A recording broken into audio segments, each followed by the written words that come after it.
សួស្តីអ្នកនរគ្នាចា៎ថ្ងៃនេះយើងមកតលំហាត់របស់យើងតទៀតដែលថ្ងៃមុនយើងធ្វើបានត្រឹមតែលេខ5ទេថ្ងៃនេះយើងចូលដល់លេខ6តោះគ្នាតោះឥឡូវយើងមើលតោះគ្នាណាកន្លែង number 6គេដាក់ថាចុច Are you from ហើយមានពាក្យថា Japan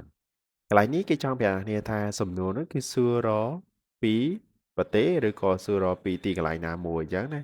ហើយដោយសារតែយើងឃើញមានពាក្យថា Japan ជាឈ្មោះរបស់ប្រទេសអញ្ចឹងសំណួរដែលសួររប្រទេសអ្នកនាងសំណួរហ្នឹងគឺយើងត្រូវសួរគឺផ្ដើមដោយពាក្យថា where អូខេហើយយើងមើល answer របស់យើងអញ្ចឹងយើងមានចម្លើយ4យើងមាន what សួររអ្វីមួយwho សួររបុគ្គលអឺ see សួររទីកន្លែងដោយសារពាក្យ where ហ្នឹងហើយចំណែក I went គឺយើងសួររពេលវេលាអញ្ចឹងចម្លើយនេះស្រួលទេអ្នកនាងឃើញស្រាប់ណាគឺ see where អូខេមួយនេះស្រួលចូលដល់ number 7កន្លែងនេះ7ណាគេដាក់ថា where ចុច you ចុចរំលឹកបន្តិចរបស់សំណួរអ្នកនាងនៅចាំទេយើងមាន WA word ហើយបន្តមកទៀតយើងត្រូវការមានគឺវត្តមានរបស់ to be ហើយបន្តមកទៀតយើងត្រូវការមានគឺ subject ហើយមានចុចហ្នឹងទៅហើយមានសញ្ញាសួរអូខេអញ្ចឹងយើងក៏លេចមើលអ្វីដែលបាត់នៅក្នុងលំហាត់លេខ7ហ្នឹងគឺយើងមាន WA word តែអត់មាន to be យើងមាន subject ហើយអត់មានពាក្យនៅខាងក្រោយអញ្ចឹងណាអញ្ចឹងមុននឹងរកចម្លើយយើងមើលសិន subject របស់យើងគឺពាក្យថា you ហើយ you នេះគឺជា subject មួយដែលប្រើជាមួយ to be are អញ្ចឹងយើងក៏លេខមើលចម្លើយដែលមាន to be are សិនដែលខាងមុខនេះណាយើងកំពុងអាក្រាខាងក្រោយអញ្ចឹងចម្លើយ A យើងមាន is យើងអត់យកទេB យើងមាន are អូខេយើងយកទុកសិនយកគិតសិនC មាន are ហើយយើងមើលខាងក្រោយមាន is អឺនៅក្នុងល្បះ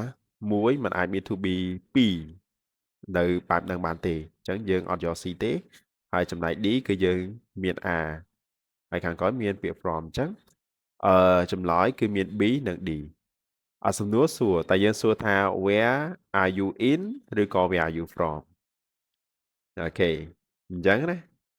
ចម្លើយគឺ where are you from អ្នកនរគ្នាចម្លើយយើងយក D តើអ្នកមកពីណាអូខេmove on to number 8យើងមកទី8គេដាក់ថាចុច from Spain ចុច am Rodriguez អានេះឈ្មោះរបស់គេណាអ្នកណាអញ្ចឹង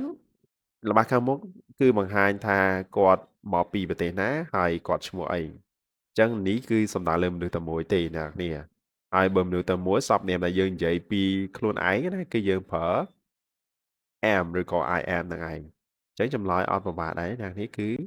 យើងមានចម្លើយត្រឹមត្រូវតែមួយទេគឺ A អូខេស្រួលអ្នកនាងអូខេnumber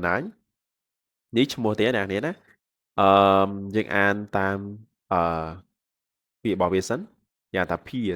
Pierce is a French boy from អូខេចាំមានថាវាមានពីរល្បះណាទីមួយគឺយើងស្គាល់ឈ្មោះរបស់បុគ្គលហើយនិងសញ្ជាតិតែគាត់ជាសញ្ជាតិអីក្មេងនេះគឺជាក្មេងប្រុសជនជាតិបារាំងអញ្ចឹងណាជាមានពាក្យ French ហើយខាងក្រោយមានពាក្យ from ហើយអញ្ចឹងល្បះនេះគឺយើងកន្លែងមើលល្បះទី2ណាគឺយើងមានបាត់អីខ្លះទី1គឺយើងអត់ឃើញមានទេគឺ subject អត់ឃើញមានអញ្ចឹងណាហើយទី2គឺយើងអត់ឃើញមានគេស័ព្ទរបស់វាទេអូខេអាហ្នឹងរឿងដែលយើងត្រូវគិតទី1រឿងត្រូវគិតទី2បន្ទាប់ពី from គឺត្រូវទៅបូកជាមួយនឹងឈ្មោះរបស់ទីកន្លែងឬក៏អាចថាជាឈ្មោះរបស់ប្រទេសក៏បានដែរណាគ្នា country អញ្ចឹងណាអូខេអញ្ចឹងមានពីររឿងកលេចមកមើលល្បះខាងមុខយើងមានពាក្យ Pierce គាត់ជាក្មេងប្រុសណាអញ្ចឹងសពនាមដែលចំនួនក្មេងប្រុសគឺ he អ្នកនរគ្នាហើយ he យើងត្រូវចាំថា he ប្រើមួយ to be is អញ្ចឹងណាហើយខាងក្រោយហ្នឹងគឺយើងរកពាក្យណាដែលបង្ហាញពីទីកន្លែងអញ្ចឹងទៅអញ្ចឹងយើងមើលចម្លើយមួយណាត្រឹមត្រូវទី1សព្វនាមហើយនឹងមាន to be យើងមើល A យើងមានពាក្យ his ហើយនឹង France ជាឈ្មោះប្រទេសបារាំងចំណែក France នេះគឺសញ្ជាតិបារាំងឬក៏ភាសាបារាំងចឹងទៅអញ្ចឹងចម្លើយ A យកពិចារណា B យើងមានពាក្យ his អូខេអានេះពាក្យ his នេះគឺជាពពួកគុណនាមកម្មសិទ្ធិអឺគេអត់ដែលទៅសេវាមាន apostrophe n ចឹងកើតទេដោយសារវាមិនមែនជានាមទេអញ្ចឹងយើងអត់យក b ទេចំណែក c មានពាក្យ his ដូចគ្នាយើងអត់យកដែរហើយចំណែក d យើងមានពាក្យ he ហើយនិង France អឺយើងមើលបន្តិចកន្លែង here ជា subject ប៉ុន្តែអត់មានគេ sub to be ទេអញ្ចឹងចម្លើយ D អត់យកទេអញ្ចឹង finally នៅសល់តែមួយទេអ្នកនេះដឹងហើយគឺចម្លើយ A ហ្នឹងហើយអូខេអោះយើងមើលទី10 Lisa and Max are Americans Lisa និង Max ហ្នឹងគឺជាជនជាតិអាមេរិកចុចចុច from USA អឺ